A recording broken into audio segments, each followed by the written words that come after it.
மாறன் வீரா serial ஜனவரி 23 இன்னைக்கான எபிசோடுக்கான review தாங்க இந்த வீடியோவில் நம்ம இன்னைக்கு பார்க்க போகிறோம். எபிசோடை ஸ்டார்ட் பண்ணுறதுக்கு முன்னாடி இந்த வீடியோவை மறக்காமல் லைக் பண்ணிக்கோங்க. உங்களுடைய ஒவ்வொரு லைக்கும் அடுத்தடுத்து வீடியோ போடும் பொழுது எங்களுக்கு கொஞ்சம் இன்ட்ரெஸ்டிங்காகவும் என்கரேஜிங்காகவும் இருக்கும். எபிசோடு எப்படி ஸ்டார்ட் ஆகுதுன்னா, நம்ம ராகவனை காமிக்கிறாங்க. ராகவன் வீரா ரொம்ப சிவியராக இந்த கேஸில் அப்படி என்ன நடந்துச்சு அப்படின்னு தேடுறது ராகவனுக்கு கொஞ்சம் கூட பிடிக்கவே இல்லை. ஏன்னா வீரா மட்டும் உண்மையை கண்டுபிடிச்சிட்டா அதுக்கப்புறம் ராகவன் செஞ்ச தப்பு வெளியில வந்துடும். இதனால ராகவன் போலீஸ்ட சிக்கிறதுக்கு நிறைய வாய்ப்பு இருக்கு. அதனால ராகவன் கொஞ்சம் பயப்பட ஆரம்பிக்கிறாரு. அப்ப ராகவன் நேரா அவரோட ரூமுக்கு போயிட்டு கதவை சாத்திட்டு, இந்த வீரா ஏன் இப்படி பண்றா, அதான் மாறன் அவன் தான் தப்பு பண்ணான் அப்படின்னு ஒத்துக்கிட்டான். ஆனா வீரா எதுக்காக தேவையில்லாம இதுல தலையிட்டு எனக்கு பிரச்சனையை உண்டாக்குறா அப்படின்ட்டு மாறன் ராகவன் ரொம்ப கோவத்துல இருக்காரு. நான் சிக்கவே கூடாது. ஒருவேளை நான் மட்டும் அந்த ஆக்சிடென்ட் பண்ணது அப்படின்னு தெரிஞ்சிச்சுன்னா கண்மணி என் கூட வாழவே மாட்டா. என் முகத்துல தாலியை கைட்டி வீசிட்டு அவ போயிடுவா. அதுக்கப்புறம் எங்க அப்பா என்னைய மதிக்கவே மாட்டாரு. எங்க அப்பாவுக்கு என்னை பிடிக்காம போயிடும். அதுக்கப்புறம் நான் இந்த வீட்டில் அனாதையா இருப்பேன். நடக்கவே கூடாது. அந்த மாறன் தான் இதுல மாட்டணும். நான் மாட்டவே கூடாது. என் மேல தப்பு இருக்கு, ஆனா சமாளிக்கிற அளவுக்கு எனக்கு தைரியம் இல்லை. ஆனா மாறன் எனக்காக எல்லாம் பண்ணுவான். அதனால மாறன் தான் இந்த தப்பை ஒத்துக்கணும் அப்படின்னு ராகவன் நினைக்கிறாரு. அப்ப ராகவன் டக்குன்னு அங்க இருக்கிற பொருள் எல்லாம் போட்டு உடைச்சிட்டு, இல்ல மாறா, நான் விட மாட்டேன்.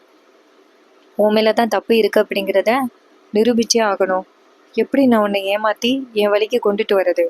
நீ தான் அந்த பாண்டியனை திட்டம் போட்டு கொலை பண்ண அப்படின்னு எல்லாரும் புரிஞ்சுக்கிட்டா அதுக்கப்புறம் உனக்கு ஈஸியா தண்டனை கிடைச்சிரும். வீராவும் அதை பத்தி விசாரிக்கவே மாட்டா.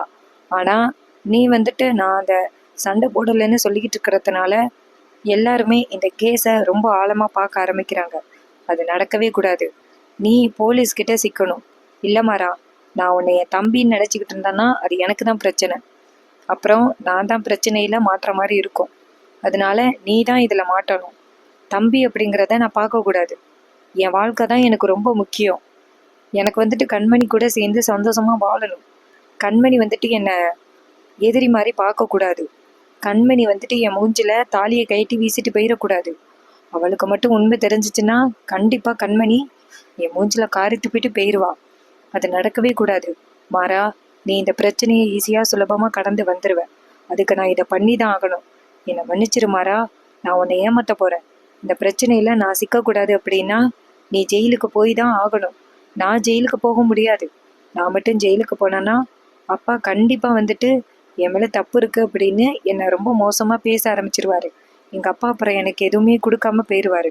எங்க அப்பா என்னை திட்டுவாரு அப்படின்னு ராகவன் அப்படியே நினைச்சுக்கிட்டு இருக்காரு. ஆனா மாறன் இந்த ராகவனால கெட்ட பேர் வாங்குறத பத்தி ஒரு துளி அளவு கூட அந்த ராகவன் நினைக்கவே இல்லை. மாறன் ரொம்ப பாவம்.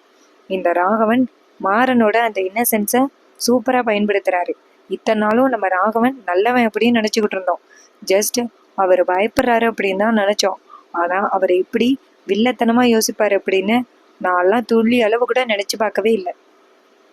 ராகவன் மாறனை நம்ம சிக்க வச்சிடலாம் அப்படின்னு ராகவன் கன்ஃபார்ம் பண்ணிட்டாரு.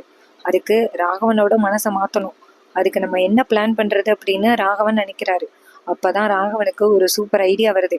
அப்ப ராகவன் நினைக்கிறாரு, சரி இதை பண்ணா கண்டிப்பா அந்த மாறன் ஒத்துக்கிட்டு தான் ஆவான். அவன் மட்டும் ஜெயிலுக்கு போயிட்டானா அதுக்கப்புறம் நமக்கு பிரச்சனையே இல்லை. சுலபமா நம்மளும் இந்த பிரச்சனையிலேருந்து தப்பிச்சிடலாம் அப்படின்னு ராகவன் நினைக்கிறாரு.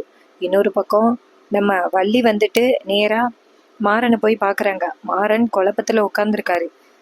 என்னை சுத்தி என்ன நடக்குதுன்னு புரியல அப்படின்னு மாறனுக்கு ரொம்ப குழப்பமா இருக்கு. அப்ப வள்ளி நேரா மாறன்ட்ட போயிட்டு, மாறா என்னடா பண்ற அப்படின்னு கேட்க, மாறன் கேக்குறாரு, ஒன்னும் இல்லத்த, சும்மாதான். ஏன் என்னாச்சு அப்படின்னு. அப்ப வள்ளி சொல்றாங்க, மாறா நீ இல்லாத நேரத்துல வீரா என்ன திரும்ப பண்ணா அப்படின்னு. மாறன் கேக்குறாரு, ஏன் என்னாச்சு அப்படின்னு. அப்ப வள்ளி சொல்றாங்க, இங்க பாரு மாறா, எனக்கு தெரிஞ்சு வீரா இத சாதாரணமா விட போறது கிடையாது. அவ வக்கீல கூட்டிட்டு வந்துட்டா தெரியுமா வீட்டுக்கு. அந்த இடத்துல ராகவனும் இருந்தான். வீரா என்ன சொல்றான்னா, கண்டிப்பா அந்த சாட்சி பொய் தான் சொல்றான். இதுக்கு பின்னாடி வேற ஏதோ ஒரு காரணம் இருக்கு. அது என்ன காரணம் அப்படிங்கிறத கண்டுபிடிக்கணும். அதை கண்டுபிடிச்சா மட்டும்தான் என்ன நடக்குது அப்படிங்கிறத கண்டுபிடிக்க முடியும். அதனால நான் சொல்ற மாதிரி சில கேள்விகளை அந்த சாட்சிக்கிட்ட கேளுங்க. சாட்சி கண்டிப்பா என்ன நடந்துச்சோ அது எல்லாத்தையுமே உளறி கொட்டிடுவான். அதுக்கப்புறம் சுலபமா யாரு தப்பு பண்ணாங்களோ அவங்களுக்கு தண்டனை கிடைக்கும். என்னை பொறுத்த வரைக்கும் அந்த போலீஸோட அதிகாரத்தை வச்சுதான் இந்த சாட்சி தைரியமா பொய் சொல்லிக்கிட்டு இருக்கான். முதல்ல அதை உடைக்கணும் அப்படின்னு வீரா அந்த வக்கீல் கிட்ட நிறையவே சொல்லிக்கிட்டு இருக்கான். இதை ராகவன் கேட்டுட்டான். ராகவன் கேட்டதோட ரொம்ப சோகமா நேரா மாடிக்கு போனான். அவன் முகமே சரியில்லடா அப்படின்னு. இதை கேட்டதோட மாறன் சொல்றாரு, ஐயோ, அந்த ராகவனுக்கு நான் எத்தனை தடவை சொல்றது, இந்த விஷயத்த நான் பாத்துக்கிறேன், அதுல தலையிடாதடா அப்படின்னு நான் பல தடவை சொல்லிட்டேன். சொல்றத கொஞ்சம் கூட கேட்கவே மாட்டேங்கிறான். அவன் முகத்துல உள்ள பயமே அப்பாவுக்கு நல்ல உண்மையை காட்டி கொடுத்துரும். அவன் கேஷுவலாவே இருக்க மாட்டேங்கிறான். ஏன் இப்படி பண்றான் அப்படின்னு வள்ளி சொல்றாங்க. அதாண்டா மாறா, எனக்கும் புரியல. அவன் பயப்படலாண்டா, அதுக்குன்ட்டு இப்படி அநியாயத்துக்கு பண்றானே அப்படின்னு. அப்ப மாறன் சொல்றாரு, சரி இப்ப ராகவன் எங்க அப்படின்னு. அப்ப வள்ளி சொல்றாங்க, அதாண்டா எனக்கும் தெரியல. எதுவும் தப்பான முடிவு எடுத்துருவானோன்னு எனக்கு பயமா இருக்கு. ஏன்னா அவன் முகமே சரியில்லடா சுத்தமா. அந்த வக்கீல் சாட்சி கிட்ட நான் கேள்வி கேட்க போறேன், இதனால அந்த சாட்சி கண்டிப்பா என்ன நடந்துச்சோ அதை சொல்லிதான் ஆகணும் அப்படின்னு சொன்னதோட ராகவனோட முகமே மாறி போச்சு. எனக்கு என்னமோ அந்த ராகவன் தப்பான முடிவு எடுத்துருவானோன்னு எனக்கு பயமா இருக்கு அப்படின்னு. இது கேட்டதோட மாறன் கேக்குறாரு, சரி இப்ப ராகவன் எங்க அப்படின்னு. வள்ளி சொல்றாங்க, அவன் ரூமுக்கு தான் போயிருப்பான் வா அப்படின்னு சொல்லிட்டு 2 பேருமே சேர்ந்து அந்த ராகவனோட ரூமுக்கு போறாங்க. ஆனா ராகவன் நேரா மாடிக்கு போயிடுறாரு. ராகவன் ஒரு அதிபயங்கரமான திட்டத்தை தீட்டி இருக்காரு. இன்னொரு பக்கம் நம்ம வள்ளியும் மாறனும் நேரா அந்த ராகவனோட ரூமுக்கு போயிட்டு தேடுறாங்க. பார்த்தா அங்க ராகவன் இல்ல. அப்ப கீழே கிடக்குற பொருளை எல்லாம் பார்த்துட்டு அதிர்ச்சி ஆகுறாங்க. வள்ளி சொல்றாங்க, என்னடா இது, இங்க நிறைய பொருள் கீழே சதறி கிடத்தே, பயமா இருக்குடா, ராகவன் ஏதாவது தப்பான முடிவு எடுத்துட்டான்னா என்ன பண்றது அப்படின்னு. அப்ப மாறன் சொல்றாரு, சரி வாங்க தேடி பார்க்கலாம் அப்படின்னு சொல்லிட்டு வெளியில எல்லாம் போயிட்டு தேடி பாக்குறாங்க. ராகவன் நேரா மாடிக்கு போறாரு. அங்க போயிட்டு எப்படியாவது நம்ம மாறனை ஏமாத்தி இந்த விஷயத்துல இருந்து தப்பிக்கணும் அப்படின்ட்டு ராகவன் நேரா மாடிக்கு போறாரு. அங்க போயிட்டு காத்துக்கிட்டு இருக்காரு வரட்டும் அப்படின்னு. இன்னொரு பக்கம் மாறனும் வள்ளியும் வெளியில வராங்க. வெளியில தேடிக்கிட்டு இருக்காங்க. அப்ப மாறன் ராகவனுக்கு ஃபோன் பண்ணி பாக்குறாரு. அப்ப ராகவன் போனை அட்டன் பண்ணி சொல்லு மாறா அப்படின்னு சொல்ல, அப்ப மாறன் சொல்றாரு, டேய் எங்கடா இருக்க நீ அப்படின்னு. அப்ப ராகவன் அழுகுறாரு, மாறா என்னை மன்னிச்சிரு மாறா, எப்படியா இருந்தாலும் ஏன் மேல தப்பு இருக்கு அப்படிங்கிறது நிரூபணம் ஆகிரும். அப்படி நிரூபணம் ஆனிச்சுன்னா கண்டிப்பா அப்பா என்னை மன்னிக்கவே மாட்டாரு, கண்மணி என் கூட சேர்ந்து வாழ மாட்டா. இதனால வீட்டுல அடுத்தடுத்து பிரச்சனை நடந்துகிட்டே தான் இருக்கும். நான் உயிரோடு இருந்து யாருக்கும் நான் கஷ்டத்தை கொடுக்க விரும்பல, நான் செத்துடுறேன் அப்படின்னு சொல்லிட்டு போனை கட் பண்றாங்க. இதை கேட்டதோட மாறன் எதிர்ச்சியாரு, ராகவா ராகவா அப்படின்னு சொல்ல போனு கட் ஆயிட்டு. அப்ப வள்ளி கேக்குறாங்க, டேய் என்னடா ஆச்சு அப்படின்னு. மாறன் சொல்றாரு, தப்பான முடிவு எடுக்க போறான் அப்படின்னு. இதை கேட்டதோட வள்ளி அதிர்ச்சி ஆகுறாங்க. மாறன் சொல்றாரு, கண்டிப்பா அவன் ரொம்ப தூரம் போயிருக்க மாட்டான், இங்கதான் எங்கேயாவது இருப்பான் அப்படின்னு சொல்ல வள்ளி சொல்றாங்க, டேய் மாறா, இன்னும் மாடியில போய் பார்க்கல அப்படின்னு. அப்ப மாறன் சொல்றாரு, அப்ப மாடியில தான் இருப்பான் வா அப்படின்னு சொல்லிட்டு நேரா மாடிக்கு ஏறுறாங்க. அப்ப ராகவன் லைட்டா எட்டி பாக்குறாரு மாடியில இருந்து, அவங்க வராங்களா அப்படின்னு. அதே மாதிரி மாறனும் வள்ளியும் வராங்க. அவங்கள பார்த்ததோட ராகவன் எட்டி பார்த்துட்டு வராங்க. இதுதான் நம்மளுக்கு சரியான நேரம் அப்படின்ட்டு மாடிக்கிட்ட போய் நின்றுட்டு கழுத்துல கத்தி வச்சுக்கிட்டு அறுத்துக்க போற மாதிரி நாடகம் போடுறாரு. ராகவன் இப்படியெல்லாம் கன்னிங்கா யோசிப்பாரு அப்படின்னு நான்லாம் எதிர்பார்க்கவே இல்லை. ஏன்னா ராகவன் ரொம்ப இன்னசென்ட் அப்படின்னு நம்ம எல்லாருமே நினைச்சுக்கிட்டு இருந்தோம்ல, அதை அப்படியே ஸ்பாயில் பண்ணிட்டாரு. மாறனும் வள்ளி இங்கேருந்து மாடிக்கு போறாங்க. அப்ப ராகவன் கழுத்துல கத்தி வச்சிட்டு இருக்கிறத பார்த்துட்டு வள்ளி அதிர்ச்சி ஆகுறாங்க. ஏ ராகவா, என்னடா பண்ற அப்படின்னு. அப்ப ராகவன் சொல்றாரு, அத்தை என்னை தயவு செஞ்சு காப்பாத்தாதீங்க, நடந்த பிரச்சனை எல்லாத்துக்குமே நான் தானே காரணம், நான் மட்டும்தான் காரணம். இந்த விஷயம் மட்டும் அப்பாவுக்கும் கண்மணிக்கும் தெரிஞ்சிச்சுன்னா அவ்வளவுதான், அப்பா என்னை அடியோட வெறுத்துருவாரு, நான் ஜெயிலுக்கு போயிடுவேன், கண்மணி என் கூட வாழ மாட்டா, என் மூஞ்சில தாலியை கைட்டு வீசிட்டு போயிடுவா, அவ்வளவுதான், என் வாழ்க்கையே போச்சு, நான் இனிமேலும் உயிரோட இருக்க மாட்டேன், என்னால நீங்க யாரும் கஷ்டப்பட வேணாம் அப்படின்னு சொல்ல மாறன் சொல்றாரு, டேய் ராகவா, அதான் நான் பழியை ஏத்துக்கிட்டனே, ஏன்டா இப்படி பண்ற அப்படின்னு. அதுக்கு ராகவன் சொல்றாரு, இல்ல மாறா, நீ ஏன் பழியை ஏத்துக்கிற, தப்பெல்லாம் செஞ்சது நான் தானே, நீ ஏன் பழியை ஏத்துக்கணும், நான் செத்துடுறேன் அப்படின்னு. அப்ப மாறன் சொல்றாரு, இங்க பாரு, இனிமே உன்னை யாரும் விசாரிக்க மாட்டாங்க, அதை நான் பாத்துக்கிறேன், நீ எந்த தப்பும் பண்ணல, உன்னை நான் எப்படியாவது காப்பாத்திடுவேன், நீ எதுக்கும் கவலைப்படாத அப்படின்னு. இதை கேட்டதோட ராகவன் நினைக்கிறாரு, மாறா, அப்ப எனக்காக நீ ஜெயிலுக்கு போவியா அப்படின்னு. மாறன் சொல்றாரு, டேய் உனக்காக தானே நான் இந்த பழியை ஏத்துக்கிட்டேன், நான் ஜெயிலுக்கு போறேன், நீ எதுக்கும் கவலைப்படாத அப்படின்னு. இதை கேட்டதோட ராகவன் சொல்றாரு, அப்ப மாறா உன் மேல தப்பு இருக்குன்னு சொல்லுவாங்களே அப்படின்னு. மாறன் சொல்றாரு, அதை நான் பாத்துக்கிறேன், நீ இந்த மாதிரி தப்பான முடிவெடுக்க வேண்டிய அவசியம் கிடையாது. நீங்க பாரு, அன்னைக்கு இந்த விஷயம் என்னைக்குமே தெரியாது, அப்பாவுக்கும் தெரியாது, நான் ஏத்துக்கிறேன் பழிய அப்படின்னு சொல்ல, இதை கேட்டதோட ராகவன் மனசுல நினைக்கிறாரு, எப்படியோ ஏமாத்தியாச்சு அப்படின்னு. அப்ப மாறன் ராகவனை கட்டிப்பிடிக்க, அப்ப ராகவன் மனசுல நினைக்கிறாரு, என்னை மன்னிச்சிருமாறா, நான் தப்பிக்கணும் அப்படின்னா உன்னை மாட்டி விட்டுதான் ஆகணும் அப்படின்னு ராகவன் நினைக்கிறாரு. இந்த விஷயத்த பத்தி நம்ம மாறனுக்கு துளி அளவு கூட தெரியாது. தான் அண்ணனை காப்பாத்தணும் அப்படின்னு எப்பேற்பட்ட ஒரு முடிவு எடுத்திருக்காரு பாத்தீங்களா. இந்த மாதிரி அண்ணன் தம்பி பாசத்தை நான் எதிர்பார்த்ததே இல்லை. அண்ணன் ஒரு பக்கம் வெஞ்சன்ஸா இருந்தா, தம்பி ஒரு பக்கம் பாசத்தை கொட்டுறாரு பாத்தீங்களா. அடுத்து நம்ம வள்ளி இதையெல்லாம் பார்த்துட்டு ரொம்ப கவலைப்படுறாங்க. இந்த குடும்பத்துல மட்டும் ஏன் அடுத்தடுத்து இப்படி பிரச்சனை நடக்குது அப்படின்னு. அப்ப நம்ம மாறன் நேரா ராகவன்ட்ட, இங்க பாரு ராகவா, இந்த விஷயத்த பத்தி நீ இனிமே கவலைப்பட வேண்டிய அவசியமே கிடையாது, நீ எதுக்கும் கவலைப்படாத, இதை விசாரிக்காதபடி நான் பாத்துக்கிறேன் அப்படின்ட்டு மாறன் நேரா அவரோட ரூமுக்கு போறாரு. அப்ப நம்ம வீரா வந்துட்டு துணிமணி மடிச்சுக்கிட்டு இருக்காங்க. அப்ப மாறன் நேரா வீரா கிட்ட போயிட்டு, ஹே, எதுக்காக இதெல்லாம் பண்ணிக்கிட்டு இருக்க அப்படின்னு கேக்குறாங்க. வீரா கேக்குறாங்க, என்ன மாறா சொல்ற அப்படின்னு. மாறன் கேக்குறாரு, இங்க பாரு, தேவையில்லாம எதுக்கு நீ வக்கீல எல்லாம் கூட்டிக்கிட்டு வந்துகிட்டு இருக்க அப்படின்னு. அப்ப வீரா சொல்றாங்க, இங்க பாரு மாறா, தேவையில்லாம அந்த சாட்சி உன் மேல பழி போட்டிருக்கான். உனக்கும் அண்ணனுக்கும் எந்த பகையும் இல்லை அப்படிங்கிறது எனக்கு 100% தெரியும். அதனால யாரோ ஒருத்தவங்க உன்னை மாட்டி வர்றதுக்காக தான் இப்படி பண்ணிக்கிட்டு இருக்காங்க.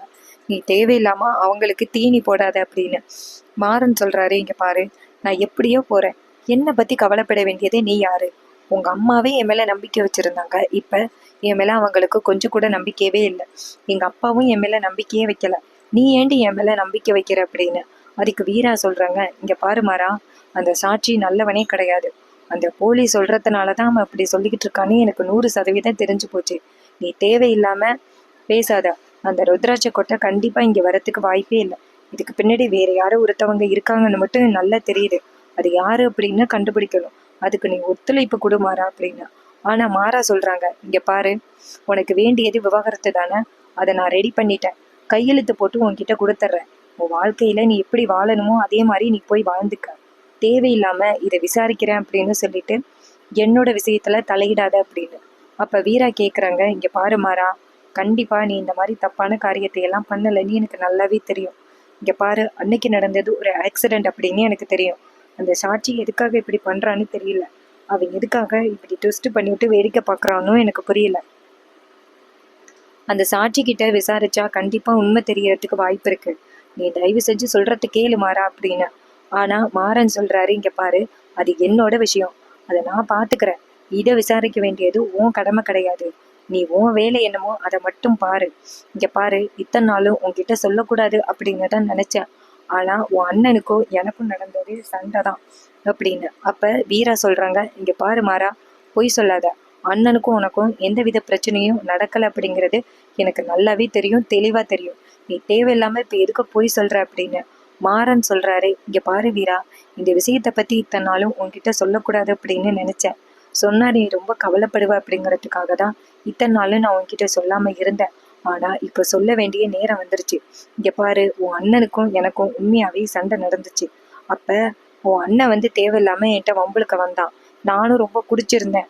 உன் அண்ணன் கிட்ட ரொம்ப சண்டை போட்டுட்டேன். அப்பதான் அவன் கழுத்துல உள்ள அந்த ருத்ராட்சியை நான் புடுங்கிட்டேன். அப்ப அந்த ருத்ராட்சியை கொண்டாந்து என்ன பண்றதுன்னு தெரியாம சூட்கேஸ்ல போட்டுட்டேன். ஆனா அவனை கொலை பண்றதுக்கு எனக்கு ஒரு வாய்ப்பு கிடைச்சதை பார்த்தா என்னாலேயே நம்ப முடியல அப்படின்னு. இதை கேட்டதோட ரொம்ப அதிர்ச்சி ஆகுறாங்க வீரா. வீரா நேரா மாறனை பார்த்து, இங்க பாரு மாறா, நீ ஏதோ ஒரு விஷயத்துக்காக பொய் சொல்றன்னு மட்டும் நல்லா தெரியுது, தேவையில்லாம பொய் சொல்லாத அப்படின்னு. மாறன் சொல்றாரு, இங்க பாரு, இந்த விஷயத்த பத்தி தெரிஞ்சா நீ ரொம்ப கவலைப்படுவ அப்படிங்கிறதுக்காக தான் இத்தனை நாளும் சொல்லாம இருந்தேன். ஆனா நடந்தது எல்லாமே உண்மை. உன் அண்ணனை நான் தான் வந்துட்டு கொலை பண்ணேன். அந்த சாட்சி சொல்றது எல்லாமே உண்மைதான் அப்படின்னு. இதை கேட்டதோட வீரா சொல்றாங்க, மாறா, நீ ஏதோ ஒரு விஷயத்த மனசுல வச்சுக்கிட்டு தான் நீ பொய் சொல்ற அப்படின்னு. அதே நேரம் பார்த்து ராகவன் அந்த பக்கமா வராரு, என்ன நடக்குது அப்படிங்கறத கேட்கறதுக்காக. அப்ப மாறன் சொல்றாரு வீரா கிட்ட, இங்க பாரு, நான் தான் அந்த கொலையை பண்ணேன். உன் அண்ணனை நான் திட்டம் போட்டு தான் கொலை பண்ணேன். அந்த ருத்ராட்சியை நான் தான் கொண்டாந்து வச்சேன் அப்படின்னு மாறன் சொல்லிடுறாரு. இதை கேட்டதோட வீரா அதிர்ச்சி ஆகுறாங்க. மாறன் சொல்றது முழுக்க முழுக்க பொய் அப்படிங்கிறது நம்ம வீராவுக்கு தெரியும். ஆனா மாறன் எதுக்காக பொய் சொல்றாரு அப்படிங்கிறது தான் வீராவுக்கு ஒரே குழப்பமாவும் சந்தேகமாவும் இருக்கு. அப்ப மாறன் சொல்றாரு, இங்க பாரு, இதுக்கப்புறம் இந்த விஷயத்த பத்தி நீ எதையும் யோசிக்க வேண்டிய அவசியம் கிடையாது. உனக்கு வேண்டியது விவாகரத்து. அந்த விவாகரத்துல கையெழுத்து போட்டு கொடுத்துட்றேன், பேசாம போயிட்டே இரு அப்படின்னு சொல்லிட்டு மாறன் அந்த இடத்துல இருந்து போறாரு. இது எல்லாம் கேட்டதோட தான் ராகவனுக்கு நிம்மதியாகுது. அப்பாடா, இந்த மாறன் ஒத்துக்கிட்டான், இனிமே நமக்கும் இதுக்கும் எந்த பிரச்சனையும் இல்லை. மாறனை தான் போலீஸ் கைது பண்ணுவாங்க, நம்மளை கைது பண்ண மாட்டாங்க அப்படின்னு ராகவன் சந்தோஷப்படுறாரு. இந்த மாதிரி ஒருத்தனை நான் பார்த்ததே கிடையாது.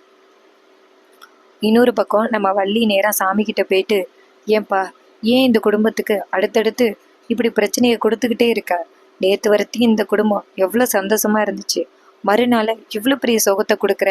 இங்க பாரு, என் மாறனுக்கு எந்தவித ஆபத்தும் வரவே கூடாது. என் மாறன் ரொம்ப பாவம். என் மாறன் அவன் அண்ணனை காப்பாத்துறதுக்காக தான் இதெல்லாம் பண்ணிக்கிட்டு இருக்கான். ஆனா இப்படி நடக்கும்னு நான் எதிர்பார்க்கவே இல்லையே. இங்க பாரு, என் குடும்பம் நல்லா இருக்கணும், அதுக்காக நீ என் உயிரை வேணாலும் எடுத்துக்க. ஆனா நீ என்கிட்ட சத்தியம் பண்ணி கொடுக்கணும், உன் குடும்பத்துக்கு எந்தவித ஆபத்தும் கொண்டு வர மாட்டேன் அப்படிங்கிறத சத்தியம் பண்ணி கொடுக்கணும். அப்பதான் நான் உயிரை கொடுப்பேன், இல்லைன்னா நான் கொடுக்க மாட்டேன் அப்படின்னு சொல்லிட்டு அழுதுகிட்டு இருக்காங்க வள்ளி. அப்படின்னு பார்த்து மாறன் அந்த இடத்துக்கு வராரு. மாறன் நேரா வள்ளி அழுகிறத பார்த்துட்டு, அத்தை, வழக்கம் போல ஆரம்பிச்சிட்டியா? இங்க பாரு, அவரை திட்டி என்ன பண்றது, நடக்க வேண்டியது நடந்து தானே ஆகணும் அப்படின்னு. அப்ப வள்ளி சொல்றாங்க, இங்க பாரு மாறா, இது உனக்கு சுலபமா தெரியுது, இந்த தப்பு மட்டும் நிரூபிக்கப்பட்டா என்ன நடக்கும்னு உனக்கு தெரியும்ல அப்படின்னு. அப்ப மாறன் வந்துட்டு, இங்க வாத்த அப்படின்னு சொல்லிட்டு போயிட்டு உட்கார வச்சு, இங்க பாருத்த, எனக்கு எப்பயாவது மனசு கஷ்டமா இருந்துச்சுன்னா உன்னோட மடியில படுத்து பண்ண, அதே மாதிரி நான் உன் மடியில படுத்துக்கவா அப்படின்னு. இதை கேட்டதோட வள்ளி சொல்றாங்க, அதுக்கு என்ன மாறா, படுத்துக்க அப்படின்னு. மாறன் சொல்றாரு, இது மாதிரி மறுபடி படுக்கிறதுக்கு சான்ஸ் கிடைக்குமோ என்னமோ தெரியல அப்படின்னு சொல்லிட்டு மாறன் கண் கலங்க. இதை பார்த்துட்டு ரொம்ப அதிர்ச்சி ஆகுறாங்க வள்ளி. அப்ப வள்ளி நேரா மாறனை பார்த்து, மாறா, தயவு செஞ்சு இப்படி பேசாத, இங்க பாரு, எந்த பிரச்சனையும் நடக்காதுப்பா அப்படின்னு. அப்ப மாறன் சொல்றாரு, இல்லத்த, என் நம்பிக்கையே இல்லை, நான் கண்டிப்பா ஜெயிலுக்கு போனேன்னா திரும்பி வரத்துக்கு வாய்ப்பே கிடையாது. இங்க பாருத்த, இனிமே உன் மடியில படுப்பனா அப்படிங்கறதும் எனக்கு சந்தேகமா இருக்கு, எனக்கு என்னமோ நடக்கிறத பார்த்தாலே கொஞ்சம் பயமா இருக்கு அப்படின்னு சொல்ல. இதை கேட்டதோட வள்ளி சொல்றாங்க, இங்க பாருடா, நீ எதுக்கும் கவலைப்படாத, உன்னை இந்த பிரச்சனையிலேருந்து எப்படியாவது வெளியில கொண்டு வந்துடலாம், நீ அழாதடா அப்படின்னு. ஆனா மாறன் சொல்றாரு, இல்லத்த, எனக்கு நம்பிக்கையே இல்லை அப்படின்னு. இதை நம்ம வீரா பாக்குறாங்க. வீரா பார்த்துட்டு வீராவுக்கு ரொம்ப அதிர்ச்சி ஆகுது. மாறன் எந்த தப்பும் பண்ணவே இல்லை, ஆனா சுலபமா இப்படி தண்டனையை ஏத்துக்கிறான் அப்படின்னா இதுக்கு பின்னாடி கண்டிப்பா ஒரு பெரிய காரணம் இருக்கு. இவனுக்கு தெரியாம அந்த உண்மை என்ன அப்படிங்கிறத கண்டுபிடிச்சு மாறனை காப்பாத்தணும் அப்படின்னு நம்ம வீரா நினைக்கிறாங்க. அதோட இன்னைக்கான எபிசோட ரொம்ப சூப்பரா இன்ட்ரெஸ்டிங்கா ஃபினிஷ் பண்ணியிருக்காங்க. ராகவன் இப்படி டக்குன்னு வில்லத்தனமா மாறுவார் அப்படின்னு நான் எதிர்பார்க்கவே இல்லை. அவரை காப்பாத்திக்கிறதுக்காக தம்பியவே ஜெயிலுக்கு அனுப்ப வைக்கிறாரு. இதனால தம்பி வந்து இறப்பாரு அப்படின்னு தெரியும். அது தெரிஞ்சும் ராகவன் இப்படி பண்றாருன்னா கண்மணியை விட மோசமான ஆளா இருக்காரு இவரு. ஸோ என்னெல்லாம் நடக்குது அப்படின்னு வெயிட் பண்ணி பார்க்கும். அப்கமிங் எபிசோட்ஸ்ல என்னெல்லாம் நடக்க போகுது, என்னெல்லாம் நடக்க வாய்ப்புகள் இருக்கு அப்படிங்கிறத பத்தி தெரிஞ்சுக்கணும் அப்படின்னாலும் நம்ம சேனலை மறக்காம சப்ஸ்கிரைப் பண்ணிக்கோங்க. தேங்க்யூ ஃபார் வாட்சிங்.